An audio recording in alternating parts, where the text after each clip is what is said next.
ശബരിമല സ്വർണ്ണക്കൊള്ളയുമായി ബന്ധപ്പെട്ട വളരെ നിർണായകമായ മറ്റൊരു വിവരം കൂടി റിപ്പോർട്ടർ പ്രേക്ഷകരിലേക്ക് എത്തിക്കുകയാണ്.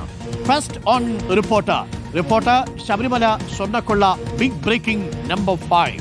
ശബരിമല കൊടിമര പുനഃപ്രതിഷ്ഠാ ക്രമക്കേടിൽ മുൻ അഡ്വക്കേറ്റ് കമ്മീഷണർ ASP കുറിപ്പിന് ഗുരുതര ചട്ടലംഘനമെന്ന് റിപ്പോർട്ട്.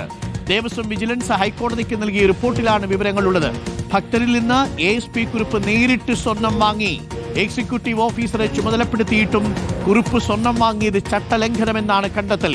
സ്വർണത്തിന്റെ അളവ് വിശദമാക്കുന്ന രസീത് നൽകുന്നതിലും വീഴ്ചയുണ്ടെന്നും റിപ്പോർട്ടിൽ പറയുന്നു.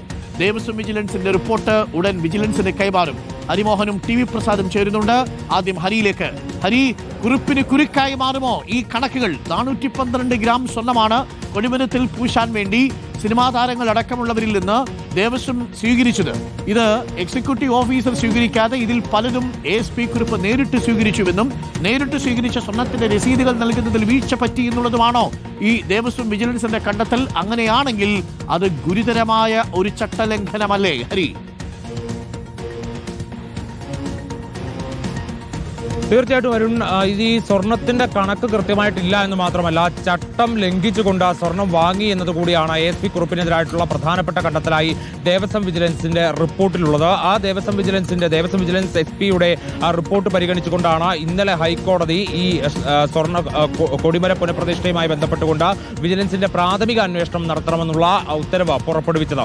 അതിൽ ദേവസ്വം വിജിലൻസ് ഈ കഴിഞ്ഞ ദിവസങ്ങളിലൊക്കെ നടത്തിയിട്ടുള്ള അന്വേഷണത്തിന്റെ പൂർണ്ണ വിവരങ്ങൾ ആ റിപ്പോർട്ടിലുണ്ട്. അതൊരു മുദ്രവച്ച കവറിലാണ് സമർപ്പിച്ചത്. അതിൽ നിന്ന് ലഭ്യമാകുന്ന വിവരങ്ങൾ പ്രകാരം ഈ അന്നത്തെ അഡ്വക്കേറ്റ് കമ്മീഷണർ, അതായത് കൊടിമര പുനഃപ്രതിഷ്ഠയുടെ ചുമതലയുണ്ടായിരുന്ന ആൾ കൂടിയാണ് അന്ന് അഡ്വക്കേറ്റ് കമ്മീഷണർ ആയിരുന്ന ASP കുറിപ്പ്. ആ ASP കുറിപ്പ് ഇതുമായി ബന്ധപ്പെട്ടുകൊണ്ട് ചട്ടവിരുദ്ധമായ ചില പ്രവർത്തനങ്ങൾ നടത്തി. അത് ദേവസ്വം വിജിലൻസ് അടിവരയിട്ട് പറയുന്നത് ഇങ്ങനെയാണ്. അതായത് ഇതിന്റെ തുടക്കം, അതായത് ഈ കൊടിമര പുനഃപ്രതിഷ്ഠയുമായി ബന്ധപ്പെട്ടുകൊണ്ട് ഒരു 3 കോടി എസ്റ്റിമേറ്റ് എന്ന് പറയുന്നത് 3,20,30,000 രൂപയാണ്. പക്ഷേ ഈ എസ്റ്റിമേറ്റ് പ്രകാരമുള്ള 3,20,00,000 രൂപ ഫീനിക്സ് ഗ്രൂപ്പ് നൽകി. അതായത് 30,000 രൂപയുടെ കുറവ് മാത്രമേ ആ സമയത്ത് ഉണ്ടായിരുന്നുള്ളൂ. ആ 3,20,00,000 രൂപ അന്നത്തെ എക്സിക്യൂട്ടീവ് ഓഫീസറുടെ പേരിലുണ്ടായിരുന്ന ബാങ്ക് അക്കൗണ്ടിലേക്ക് മാറ്റുകയും ചെയ്തു. പിന്നീട് ഇത് പുനഃപ്രതിഷ്ഠയുടെ നടപടിക്രമങ്ങൾ ആരംഭിക്കുന്നത് 2017 ഫെബ്രുവരിയിലാണ്. ആ സമയത്ത് ഒരു 10,00,000 രൂപ പലിശ ഇനത്തിൽ ദേവസ്വം ബോർഡിന് ലഭിക്കുകയും ചെയ്തു. അതായത് 3,20,30,000 രൂപ എസ്റ്റിമേറ്റ് പറഞ്ഞപ്പോൾ അതിൽ 3,20,00,000 കിട്ടി. അതിൽ പലിശ ആയിട്ടുള്ള 10,00,000 കൂടി കിട്ടിയപ്പോൾ അധിക തുക ദേവസ്വം ബോർഡിന്റെ കൈകളിലേക്ക് എത്തി. പക്ഷെ അപ്പോൾ പോലും സ്പോൺസർഷിപ്പിനായി പലയിടങ്ങളിൽ നിന്ന് പണവും സ്വർണവും വാങ്ങാം എന്നുള്ള തീരുമാനത്തിലേക്ക് ദേവസ്വം ബോർഡ് എത്തുകയാണ് ചെയ്തത്.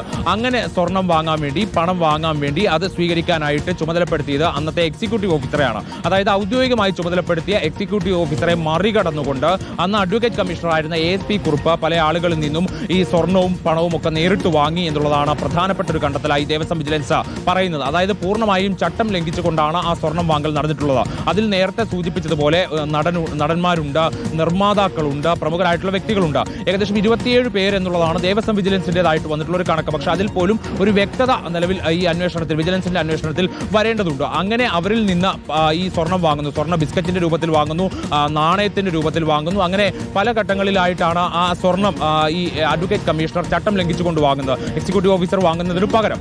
അങ്ങനെ അത് വാങ്ങിക്കൊണ്ട് അത് രേഖപ്പെടുത്തുകയാണ്. മഹസറിൽ അഡ്വക്കേറ്റ് കമ്മീഷണർ രേഖപ്പെടുത്തിയിരിക്കുന്നത് ഇങ്ങനെയാണ്. അതായത് ഒരു നടനും മറ്റു ചില ആളുകളും ചേർന്ന് ഇത്ര സ്വർണം നൽകി, ഒരു നിർമ്മാതാവും മറ്റൊരാളും ചേർന്ന് ഇത്ര സ്വർണം നൽകി. അതായത് ആരൊക്കെയാണ് എത്ര വീതമാണ് സ്വർണം നൽകിയത് എന്നുള്ള കാര്യം കൃത്യമായി മഹസറിൽ രേഖപ്പെടുത്താനോ മറ്റ് രേഖകളിൽ രേഖപ്പെടുത്തിക്കൊണ്ട് ഹൈക്കോടതിയിൽ നൽകുന്നതിലോ സ്പെഷ്യൽ കമ്മീഷണർക്ക് അല്ലെങ്കിൽ അഡ്വക്കേറ്റ് കമ്മീഷണർക്ക് സാധിച്ചില്ല എന്നുള്ളതാണ് ഒരു പ്രധാനപ്പെട്ട ഗുരുതര വീഴ്ചയായി ദേവസ്വം വിജിലൻസ് ചൂണ്ടിക്കാണിച്ചിരിക്കുന്ന ഒരു കാര്യം.